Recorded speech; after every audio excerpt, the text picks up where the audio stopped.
तो आज हमारे साथ क्लाइंट हैं, इन्होंने हमें एंगेज किया है इस जूम मीटिंग के लिए। तो इनकी जो भी क्वेरी है उसको हम सॉल्व करने की कोशिश करेंगे। तो सबसे पहले सर मैं आपका स्वागत करता हूं इस जूम मीटिंग में। मेरी तरफ से आपको नमन है, नमस्कार। Thank you sir. तो इस मीटिंग को स्टार्ट करने से पहले मैं टर्म एंड कंडीशंस बता देता हूं। This will be the recorded conversation. इसके अंदर हम किसी भी क्लाइंट की कोई भी आइडेंटिटी को डिस्क्लोज नहीं करते हैं, ना ही उसके फेस को अपने कुछ सोशल मीडिया के ऊपर डालते हैं। ऑलवेज ब्लर रहता है। हाँ तो जी सर। हाँ, तो मीटिंग स्टार्ट करने से पहले दो चार क्वेश्चन जरूर पूछेंगे कि हमारे बारे में आपको कहाँ से पता चला।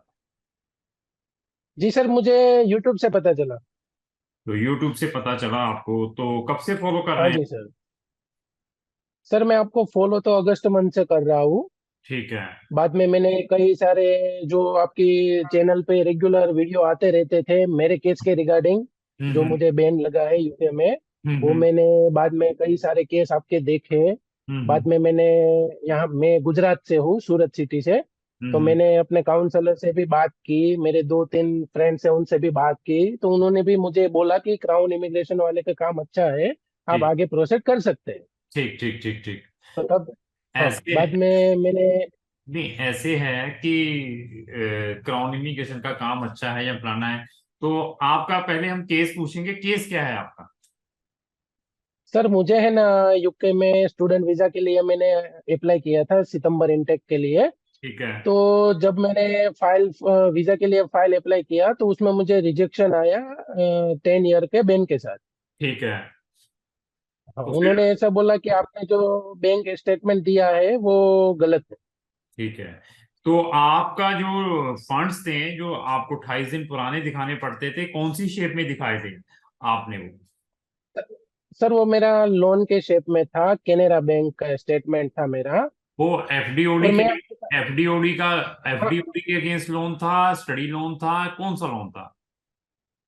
सर मैं आपको सारा फैक्ट बताता हूँ। जो मुझे पहले तो नहीं पता था, मुझे बाहर से जो भी इंफॉर्मेशन मिलती थी वो सब ऐसा था कि जो भी हम काउंसलर को फंड देते हैं पैसे अपना बैलेंस शो करवाने के लिए, तो वो हमें ऐसा ही बोलते थे कि आपका जो भी फंड शो होगा वो एफडी ओडी के थ्रू शो होगा, ठीक है। तो अच्छा। हमने भी उसको ब्लाइंडली अपना वो क्या बोलते हैं, भरोसा रख के उनको पैसे दे दिए।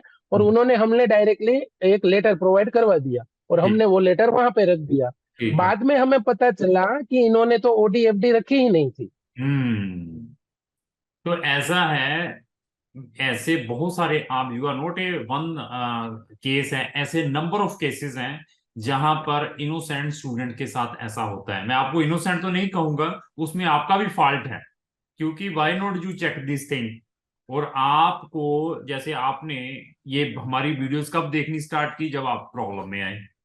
तो हाँ बिफोर जी sir. Coming in the problem, हर एक स्टूडेंट को हर एक पेरेंट्स को अपनी रिसर्च करनी बहुत इंपॉर्टेंट है। कहीं पर भी जाना है, स्पेशली फॉरेन कंट्रीज में, क्योंकि फॉरेन कंट्रीज के नाम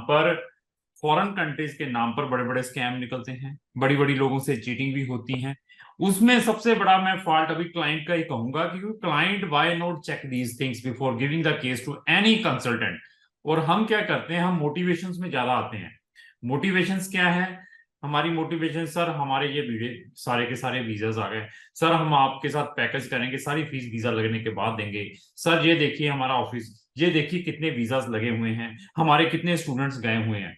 मैं मान गया सब गए हुए हैं, बट जहां पर लाखों रुपए की इन्वॉल्वमेंट है ना, वहां पर आपको 100 टाइम प्रिकॉशंस लेने चाहिए, ऐसी वीडियो जरूर चेक करनी चाहिए।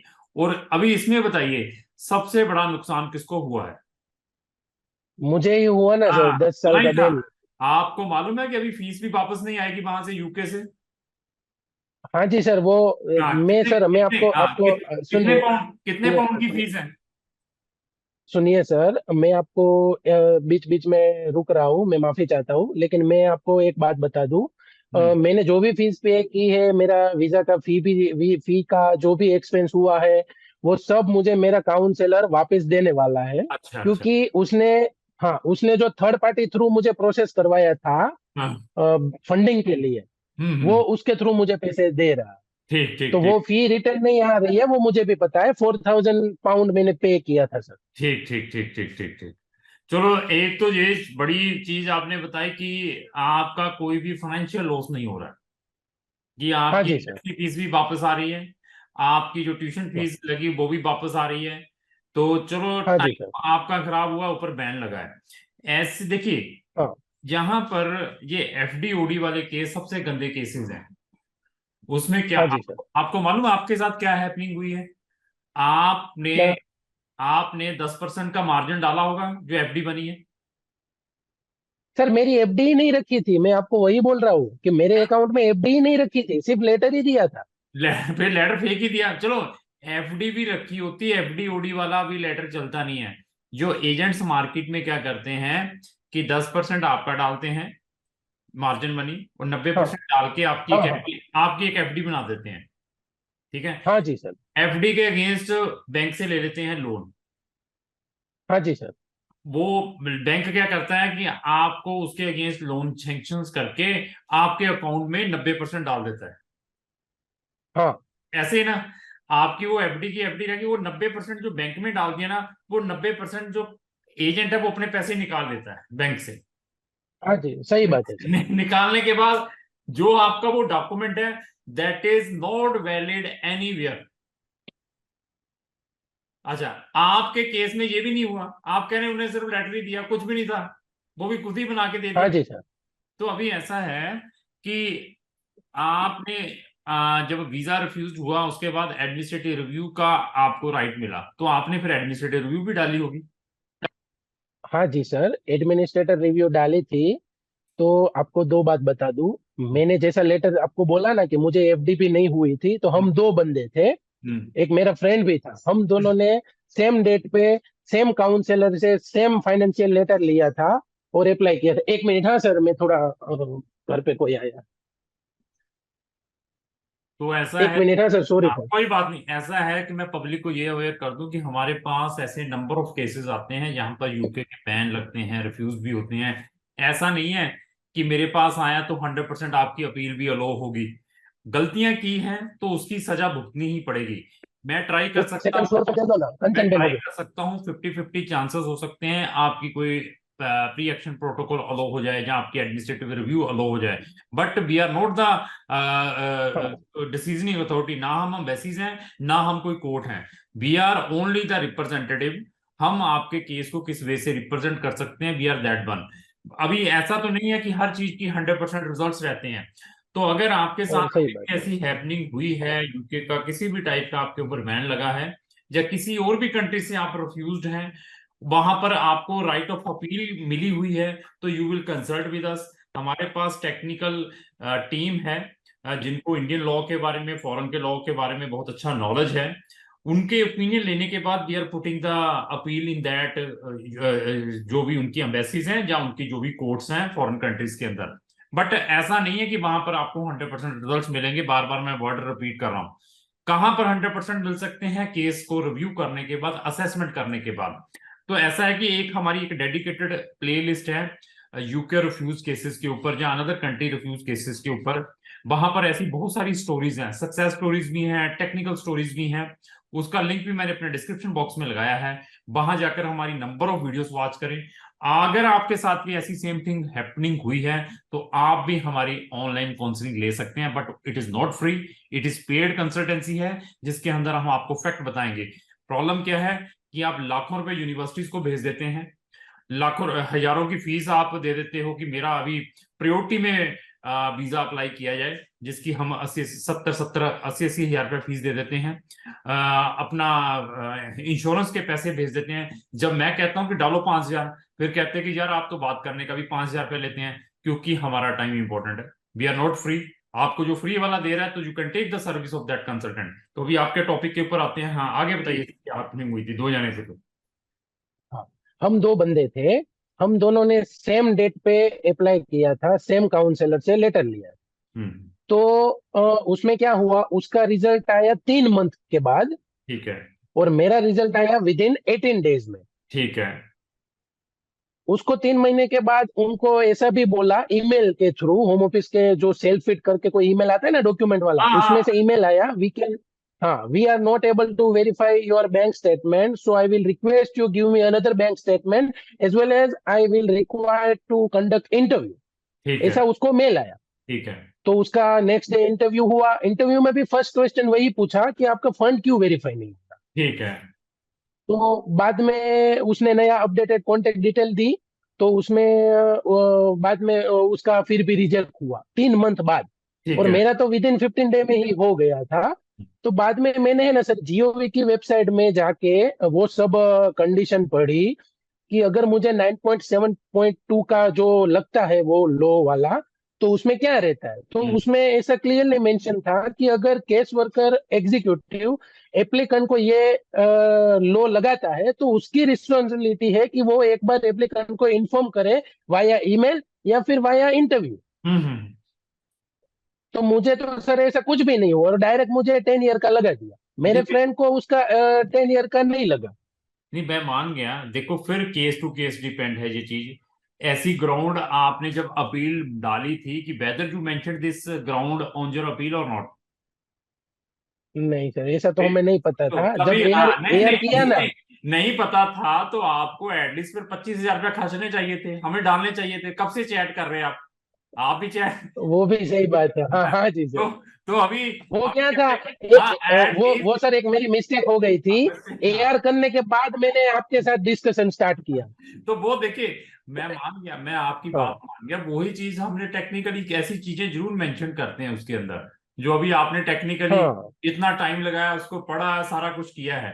तो मैं वही हाँ मेंशन ये डेफिनेटली करते ही करते हैं, ताकि आपको कहीं ना कहीं छोटी से छोटी भी रिलीफ मिल जाए। बट इवन दैट मैं फिर भी कोई गारंटी नहीं लेता कि मैं आपको गारंटी से आपका बैन भी रिमूव करा। डिपेंड उनके ऊपर हाँ है, जी सर। क्योंकि आपने ऑलरेडी एक ब्लंडर चीज की हुई है।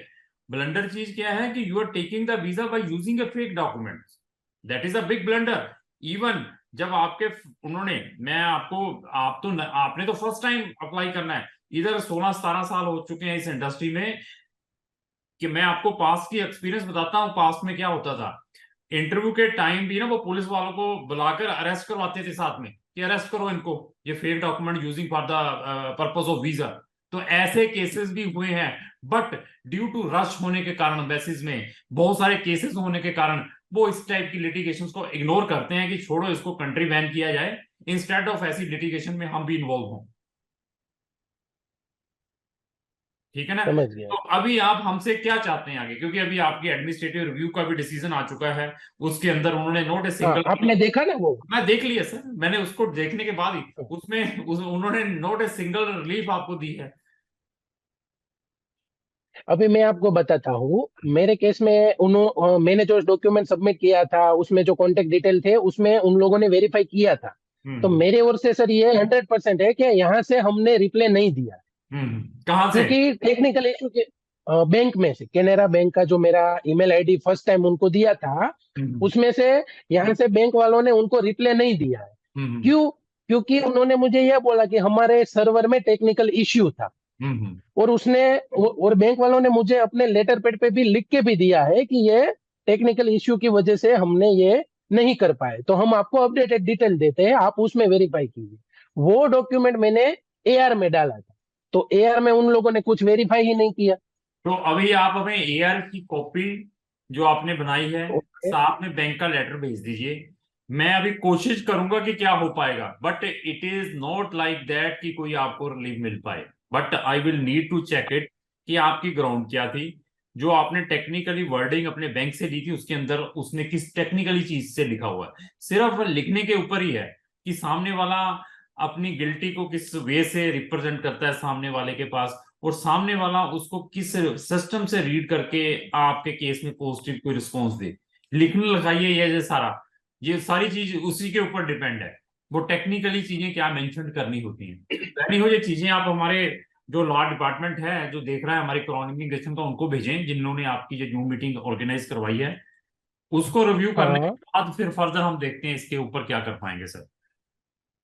ठीक है, तो मैं उनको है ना सर मेरा रिफ्यूजल लेटर, हम्म। एडमिनिस्ट्रेटर रिव्यू फॉर्म, हम्म। एडमिनिस्ट्रेटर रिव्यू रिजल्ट, हम्म। एज वेल एज बैंक का जो पुराना लोन लेटर था वो, जो हम्म नया लोन लेटर अपडेटेड डिटेल के साथ उन्होंने मुझे दिया वो, और हम्म उन्होंने मुझे जो टेक्निकल इश्यू वाला अपने लेटर हेड पे लिख के दिया वो, ये छह बिल्कुल। सात जो मेरे पास डॉक्यूमेंट्स है, वो मैं आपको ये जूम मीटिंग जिस सर ने ऑर्गेनाइज किया है उनको फॉरवर्ड करता हूँ। चलो भेजिए, पे उसके बाद देखते हैं। इसके अलावा और हम आपके लिए हाँ क्या कर पाएंगे उसके लिए भी बता देते हैं। ऐसे है कि अगर आपका अभी भी डेस्परेट है, क्योंकि गुजराती जो पर्सन है, या पंजाबी है, या हरियाणा वाला है, उसकी जो खाज खत्म नहीं हाँ होती, उसकी जो खाज है वो खत्म नहीं होती फॉरेन कंट्री में जाने की। पहले तो लोगों को रोकना मत जाएं। आपको और अच्छी कोई चीजें सजेस्ट कर देंगे साथ में कि आपके लिए और बेटर क्या हो सकता है, वो हम साथ में आपको सजेशन जी देंगे। ये कंट्री के अलावा भी कि ओके अभी आपके लिए बेटर ओके। अपॉर्चुनिटीज ये हैं। ठीक है। उसके हाँ लिए हमारा जो लॉ डिपार्टमेंट है, जो हमारा लीगल डिपार्टमेंट है, वो आपको एक फॉर्म भी भेजेगा। वो फॉर्म को भी आपने भर के भेजना है।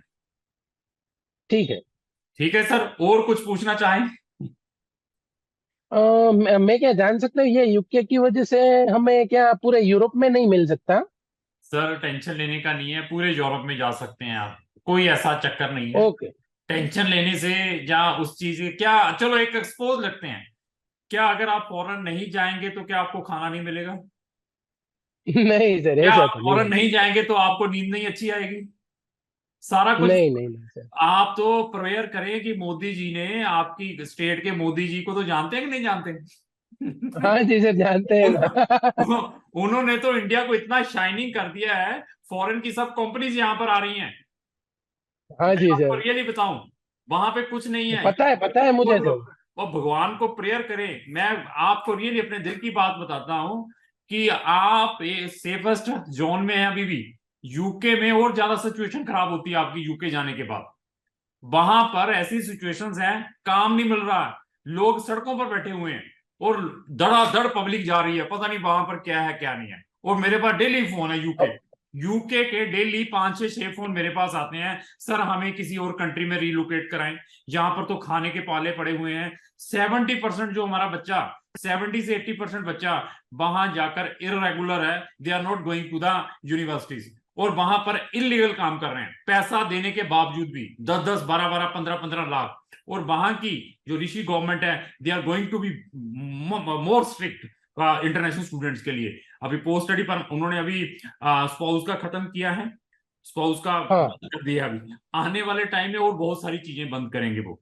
तो अभी वैसे रिसेंटली कुछ न्यूज आया उसमें भी ऐसा हुआ ना। मैं 16 लाख रुपया देकर साल की फीस देने के लिए जा रहे हैं, मुझे तो समझ नहीं लगता क्या है। 16 लाख रुपया मतलब ये लेकर चले कि आपको 16 हजार रुपया पर मंथ बैंक से आ जाएगा। इंटरेस्ट ही इतना है। कोई समझने की कोशिश सही करें। बात। अभी लोगों ने उसके चक्कर में अभी वर्क परमिट वाला, स्किल्ड वर्क परमिट का स्टार्ट कर दिया।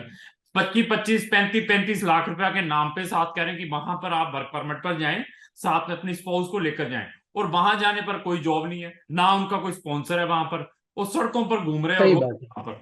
वो 35 लाख रुपया बंदा 30 लाख रुपया कैसे इकट्ठा करेगा? और साथ में अपनी स्पाउस को भी ले आ रहा है। वहां पर इतनी महंगी कंट्री है। कल आप अपनी वाइफ और बच्चों के साथ मुंबई चले जाएं, दिल्ली चले जाएं, आप 5 दिन होटल में नहीं रह पाएंगे वहां पर। इतना महंगा दिल्ली बॉम्बे। और आप लंदन में जाकर रह रहे हैं कि नहीं यार, पता नहीं वहां पर तो पाउंड ऐसे ही पड़े हुए हैं। समझने की कोशिश करें। Research is very important before going to any country, specially उन लोगों के लिए जो अपनी स्पाउस और डिपेंडेंट बच्चों के साथ जाते हैं। तो और पूछिए, कुछ पूछना है तो। बस और कुछ नहीं, मैं आपको डॉक्यूमेंट भेज देता हूँ, देखिए। तो आप इसमें थोड़ा रीड कीजिए मेरा ठीक केस, और उसमें जो भी करते हैं। पॉसिबिलिटी रहते हैं ठीक है। हम चांस लेते हैं क्या होता है। ठीक है सर, थैंक यू सर, बहुत अच्छा लगा आपसे भी एक बात करके। निकल जाए तो अच्छा रहता है। बाकी हमारा लीगल डिपार्टमेंट आपसे कांटेक्ट करता है। धन्यवाद sir, thank you. Thank you.